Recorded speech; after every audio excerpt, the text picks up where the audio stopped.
Direct from the best damn sports bar on Martin Street in Penticton, this is Coach's Corner, presented by Underwriters Insurance. It's time for your weekly fill of Vees conversation and BCHL news and notes with members of the Vees organization, fans, and the local media. Now let's get to the hockey talk with head coach and GM of the Vees, Fred Harbinson, and your host, Ryan Pinder.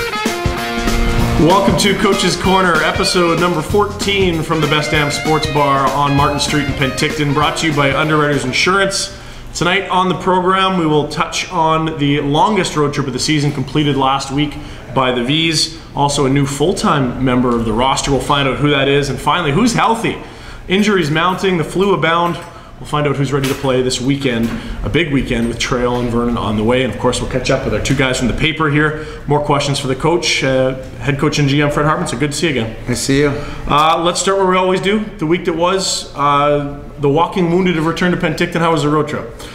I think the road trip started off actually very well. I mean, even though we lost the game in Powell River, I thought that after Powell River had lost 2 games on the road, we beat them 4-1 at home, and then we go to their building. I thought, they're a very good team, and now they're on home ice, and we had a chance to extend the lead from 1-0 to 2, and a couple times and didn't do it, and as a good team will at home, they found a way to get a couple goals, and once again, when it was 2-1, we had many chances to make it 2-2, and it didn't happen, and then they extended their lead. So, even though we didn't win that game, I was still pretty happy the way we played. There was a couple individual mistakes, that kind of created the goals against, and then we really played very well, obviously in Couch, and then a day off and re-energized ourselves and looked great in Nanaimo, and both games only giving up 1 goal. And then I guess where things kind of went a little sideways was that once we got to Victoria, I thought we looked really good in the warm-up, started off pretty well, and then within the second shift of the game, we lose Milan, and not much longer after that, we lose McMillan. So you're losing 2 of your better players, but then on top of it, when it's your 4th game in 5 nights, now you basically played that whole game with 10 forwards, goes to double overtime, which I was real proud of our guys that we found a way to get a point. But then that kind of put us in a real tough spot for the next day, which we all know wasn't a very good day. Yeah, Sunday wasn't, and let's just start off right now with Sunday. There's a suspension coming from that. Derek Johnson is going to be out for 3 games. Just your thought on what happened and what the ruling is. Well, what happened was, there's many different things that went into it, but basically Derek, kind of lost his cool a little bit and finished a real hard hit. I believe it was a boarding penalty. I believe that it was anywhere between a 2 to a 5 minute boarding penalty. I mean, you could look at it many different ways. When you're looking at your own player, maybe you are looking through rose-colored glasses a little bit, and maybe you think it's a 2, but I wouldn't have had an issue with a 5. Match penalty, I just don't see it. I think it's a mistake. But everyone's going to have their own opinion, and I guess probably part of my reasoning to say that I don't agree with the call is that when you go back over the last 3 to 4 weeks with the McCauley hit where he takes a 2-game suspension for what he did, then we have 3 guys with hits to the head, and only a 2-minute penalty are called within those 3 hits. And now that one there is a 3-game suspension. It makes you kind of wonder how things are being viewed, and you get a little confused on one game to the next, where the standard is. But it's a fast game. Everything happens quickly, and you can't sit here and point fingers. There's been a lot of stories that we tried to change the ref for Sunday, and it's embarrassing that people actually post stuff like that without any factual knowledge to what's going on. So we don't really concern ourselves with it. We actually get a chuckle out of it that people can be that stupid and make comments like that. But it is what it is. Derek has to sit. Me and him had a lengthy talk about it. He understands that he's our leader and he needs to do a better job of controlling himself in certain situations. But at the same time, the type of player he is that he can't change. He needs to be physical. He needs to be in your face. And he is a great leader, and we're going to miss him dearly, and we're going to need him when he gets back. How healthy are you? Because it wasn't just the injuries that you mentioned. There's also a flu went through the team. I think you and I here about half out of 30 guys, the half that didn't get sick. So more got sick than didn't, for sure. Yeah, you, me, and Kurt's here, but the only 3 that survived. They don't make them like us anymore, I guess. But I won't tell the viewers what our medicine is to keep everything away. But you know what? When you're in close quarters, it's a long trip, by that Saturday game, you could hear the guys on the bus on the way to the game. It didn't sound very good, and obviously on the ride home by Sunday, we weren't very good. And this week, I mean, today being Thursday was our first day of practice. I'd never seen that before. We had to take literally Monday, Tuesday, and then Wednesday off because we just didn't have enough through injuries, through sickness to even if we want to bring APs in, it just wasn't going to be enough to run a practice. So we just shut it down. I thought we practiced very well today. We looked good. We looked energized. And hopefully we'll be sharp enough tomorrow night. Well, you do lose some guys, as you mentioned. I believe McMillan and Milan would be questionable at best for the weekend. No, they're out. They're out for sure. So they're out completely. I guess that really, and Derek Johnson's gone for 3. So the positive news, Troy Stetcher's back, and this is a guy that is fired up to come back. He's been working by himself for a while, just getting excited. He missed 5 games, and that must have seemed like an eternity for the 16-year-old. Yeah, no question. I mean, and back to our frustration is that there's going to be a lot of man games lost with no suspensions, against the team, the teams that have thrown those hits. And Stetcher missed 57 minutes of the game that he got hurt in, and then another 5, and he's chomping at the bit to get back in there, and we're definitely going to need his A game tomorrow night. How important is he, just numbers being 6th defenseman, but also that dynamic that he adds, because even when he was out, the D-Corps had a different feel than when he's in there? Well, he's a smooth skating, puck moving defenseman. So I mean, there's not enough of those in the league. So I mean, when you miss one on your own team, I mean, you feel it, and I think I think he brings a lot of energy because he is young on the back end, and he can play in all different situations. So any depth that we can add to our back end is going to be much needed. We'll take a break and come back. There's an AP who is no longer an AP for the Vees moving forward. He'll be a full-time member of the club. We'll tell you who that is. Also, news on the banquet, as well as kids free for the month of February. We'll touch on those. This is Coach's Corner from the Best Damn Sports Bar on Martin Street. Here's a look at the upcoming games for your Penticton Vees. Home or away, you can catch all the Vees games on Easy Rock AM 800 in Penticton or online at myeasyrock.com. Join us next Thursday at 5:30 at the Best Damn Sports Bar for the next edition of Coach's Corner, presented by Underwriters Insurance.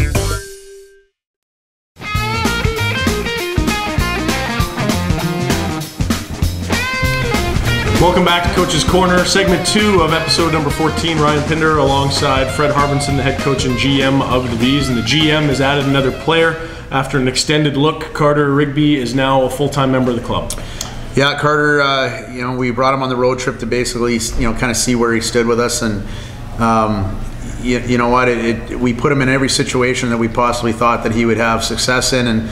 And sometimes you bring APs in and they don't play a lot. You don't have the confidence in them because they haven't been in your system. And we just took the approach. You know what? We're gonna put him in there, throw him in there, play him with some different guys, put him on the power play. And when it was all said and done, about a couple of games in, we all looked at each other as a staff and said, this is a kid that can help us down the stretch. And the key there is that we have a great relationship with the Osoyoos Coyotes there, and with Roy Schultz and Ken Law, and we have a lot of respect for them. So we wanted to make sure that we talked with them and everybody was on the same page, and we weren't just prepared to take a player from them, because that's they're trying to win a championship too. And we had a good discussion, and no shock to me. I mean, their program's about winning, but they're just like us. They're about developing players and moving players on, and they were very happy to to let Carter make the move. And the way it works is that he plays one more game. That was his 5th game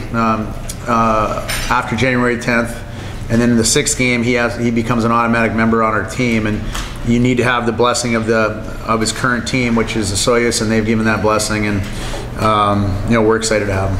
Any other APs with, you mentioned how short you are numbers wise in terms of guys that you brought up for practice that maybe would get into the lineup here in the late going?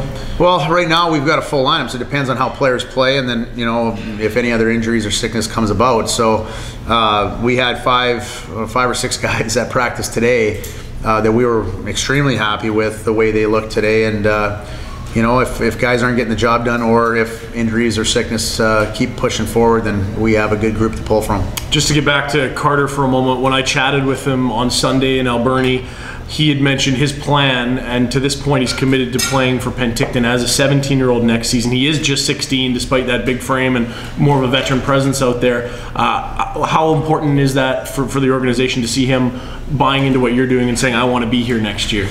Well, it's important, but at the same time, you got, as a player, you need to look out for your best interests. And the one thing is that Carter has, does not have NCAA eligibility anymore because he's played in the Western Hockey League. And as of right now, we've talked about different scenarios if he gets traded from Prince George to another program or whatever. I mean, the big thing for me is just, they want respect from me to, treat them and tell them the truth and in honesty and be up front, and that's all we ask, back. And if he decides to go play for another Western Hockey League program or Prince George, and our job right now is to to develop him and get him ready to do that. And and at the same time, he's going to help us win. And if he decides to come back as a 17-year-old, obviously we'll welcome him back with open arms. And once again, try to my job is every year, no matter what the situation is, try to develop that player so that when he leaves here, be it as an 18-year-old, 20-year-old, whatever it is, that he's a better hockey player than when he got here. Big weekend coming up. We haven't talked about the two opponents you're going to face. Trail at the SOAC has equaled a win since the building was erected, but this is a team playing some real good hockey right now. What do you make of the Smoke Eaters on Friday night? Well, they're obviously fighting, to try to keep up, with Westside right now, and everything's so tight. Who knows? I mean, with 8 games to go, I think they've got about only 5 games or 6 games to go. But you know what? They got stung by Westside the other night at home. They'll be hungry to get back on the winning track because they've been playing well, as you mentioned. They've got that big number 1 line that puts up a lot of points, and now since the last time we see them, they've added the D'Souza kid on their second line and plays with Bradshaw and Maley. So their top 2 lines are real high octane lines, and they've got a pretty solid decor, and then their goaltender Smiley has always been solid. Yeah, you know what? It's funny. Everyone talks about Trail, and the first thing that pops in your head is that top line, how explosive they can be offensively, but they're pretty quietly just the 4th best team in terms of goals against. So they've been keeping it out as well. No question, and I think a lot to do with puck possession. I mean, those top couple lines have the puck a lot, and that's when they're dangerous, and obviously hard to score on them when they got the puck. And it's hard to score on would certainly be the description of the Vernon Vipers. So you face Saturday in Vernon. What do you need to do to have more success against that club?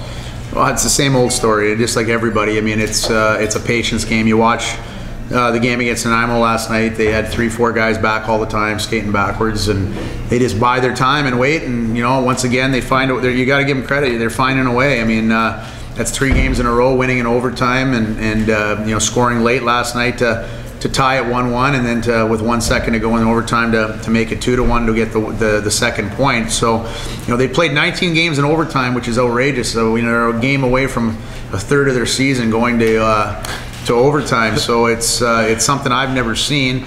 They've had their way with us. I mean, the last 2 times we played, it's 1-1 and basically a 2-1 game. They got an empty netter to make it 3-1 last game, and no matter who's in the lineup, we need to find a way to go in there and have a good performance in Vernon on Saturday night. It's funny, the league record book doesn't keep track of overtimes, but there was some thought about it that it might have been around a dozen or 15. They're setting a record this year with yeah, no question. I don't care what the record book says. There's nobody that's gone a regular season to over 19, 20 some games in overtime. It just doesn't.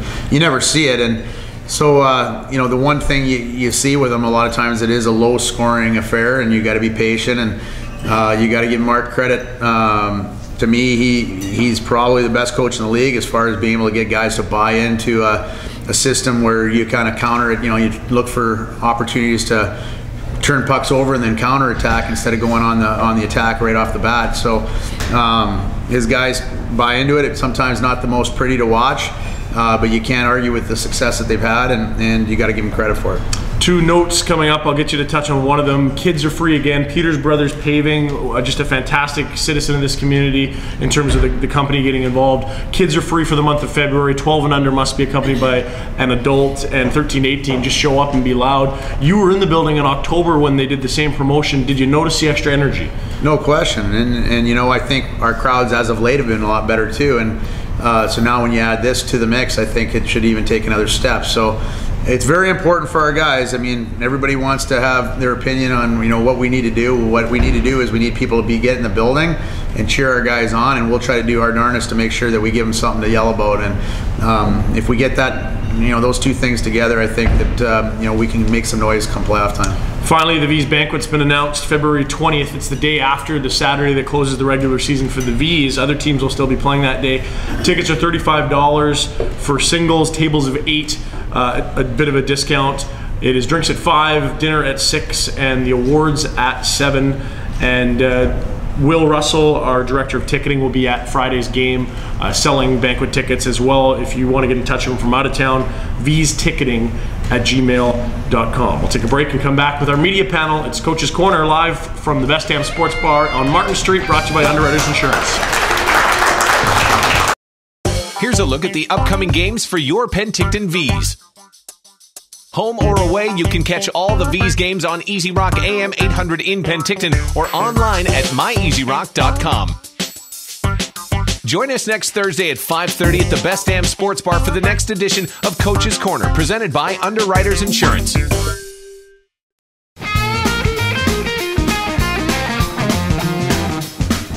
Welcome back to Coach's Corner. We're live at the Best Damn Sports Bar on Martin Street. It's all brought to you by Underwriters Insurance. We're joined by our media panel now, Dave Crompton from the Penticton Herald, as well as Emmanuel Sequeira from the Penticton Western News. Dave, question for the coach. Kind of a two-pronged question, Coach. Interesting you'd go with Rumpel in 5 straight on the road trip. I just want to get your mindset on that, and also how your goaltending is going to go this weekend. Well, first off, I guess the reason we went with Rumpel is he's in outstanding shape, and we actually gave him the practice day off. We brought an AP goaltender in, so he didn't even practice that day. And you know what? Looking back at it, maybe it was a mistake. I'm not going to lie to you. When you look at maybe the goals that he let in on the Sunday early in the game, that you could maybe say that there was a little fatigue in there, and you roll the dice as a coach. You kind of think that maybe he's got one more in him, and you talk to him, and he said he did, and he just been playing so darn well. And that was the game in hand, where if we win that game, we're tied with Vernon for first place, and clearly he's our number one guy right now. Not that we don't have confidence in Billy, but that's kind of where it was. And it's always easier after the fact, and then we got Billy some minutes late in the game, late in the third there, and to get him going. And as far as this weekend, right now, I know that Rumpel's going tomorrow night against Trail, and then we will make a decision where things sit as far as if we win or lose, what other teams do, what the decision will be made for Saturday. With the addition of Carter Rigby, as you said, you've been trying with different guys, different situations. Who are some of the guys that you feel he's found more success with so far? Well, I think he's done outstanding no matter who we put him with, and he's right now, tomorrow night, we're going to start him on the power play too, and he'll take McMillan's spot on the power play to start, and he's a left-handed shot that has a lot of creativity, and he's got a heck of a shot. So it's I think it's a lot to ask out of a 16-year-old, but our other 16-year-old's had a lot thrown on him as well, and he's passed with flying colors, and so right now that's what we're going to do. As far as our line combinations, we're going to mix and match as we always do, and I think that's one thing that's made us a lot tougher this year, is that last year I could have done my lineup card in my sleep, and this year there's even throughout the game we can make changes and guys can adapt, and we're pretty good no matter which way we go with it. Just to touch on Carter again, he played on the fourth line one night, the top line the other night. It really shows his versatility. He's not just a scorer. He's not just a big body. He's kind of got a multifaceted game. Yeah, and you know what? I think those are the kind of players that, as their careers go on, have a better chance of staying in the lineup as you move on. Obviously, there's the elite, Ovechkins and the players like that. But I mean, for the rest of you need to find ways to stay in the lineup, and he reminds me a lot, of Curtis McKenzie in a way, where when Curtis was 16, there was nights where he was sitting in the stands. There was nights he was on our first line, as you mentioned, and nights that he was on the fourth banging and crashing. So, obviously Carter's got, even no disrespect to Curtis, he's one of my favorite players, but Carter's got some very good hands and maybe a little different skill set, I'd say. Maybe not as rugged as Curtis was, but maybe a little more skilled. Probably foot speed too, you think? Yeah. Right on. We've got some emailed questions in from some fans. First off, Tom says, how's scheduling done for the league, and who decides when games are played and when you might go on a road trip at a particular time of year? Well, that's a great question. And what they do is they have you fill out basically a questionnaire on different wants and dislikes and whatnot. And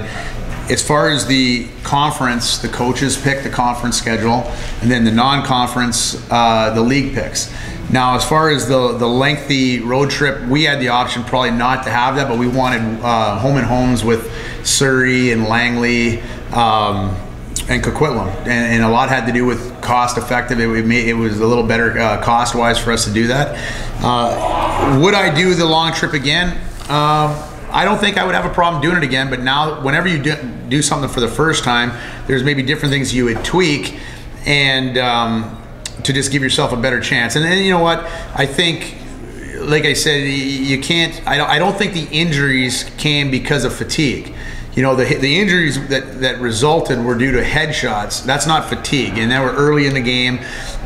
So I think that if we didn't take those 2 headshots, if we didn't lose Stetcher the game before we left on that trip, things would have been drastically different come those last 2 days. And so there's a few things that maybe I'd do a little different if we were put in a situation where we had to play 5 instead of 4 games on that trip. So maybe another AP or 2 couldn't hurt? Absolutely. Or maybe you know, you say you add 1 more day in it, and you have you know, and maybe you don't go to Powell River the first day. Instead, you put it somewhere in between there, and so that way when you talk about cost, which people don't always think about, but as a GM you have to, is, you know, maybe you do something where you get to the mainland. It's easy to get there on game day instead of having to stay another night in the hotel. And there's different ways you can break it down. And you know, a year ago we went on we had a 4-game trip, and it was grueling and everything else. We won all 4. And you know what? If we would have had 1 more game on that trip, we probably would have found a way to get it done there too. And I think a lot had to do with those injuries early on the Saturday game.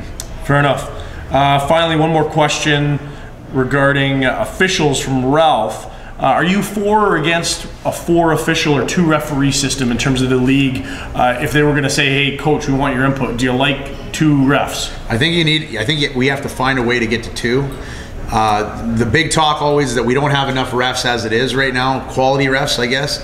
Us coaches and ownership and everybody's always complaining about the quality of the refereeing.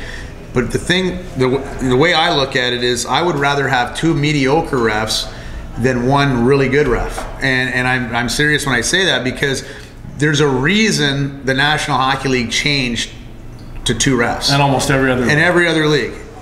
It is not the referee's fault. And it's funny coming from a coach.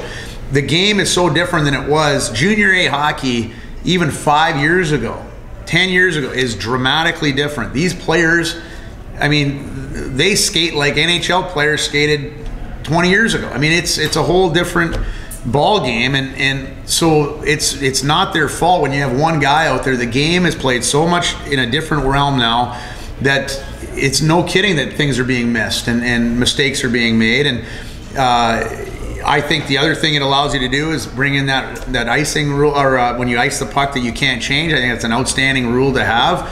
And so we need it as a league to find a way to get it to 2 refs and 2 linesmen. I agree. Great thoughts on that as well. We'll see what the league does. I'm sure that would be something you could theoretically address over the off season. Thanks for joining us here at the Best Damn Sports Pub, or Best Damn Sports Bar, on Martin Street. My name is Ryan Pinder. This has been Fred Harbinson. We'll see you at the rink on Friday night when the Trail Smoke Eaters are in town. And we'll catch up again here next Thursday with the Vipers and the Smokies to talk about another road trip heading up north next weekend. You bet. Thanks for your time, Coach. Thanks for watching.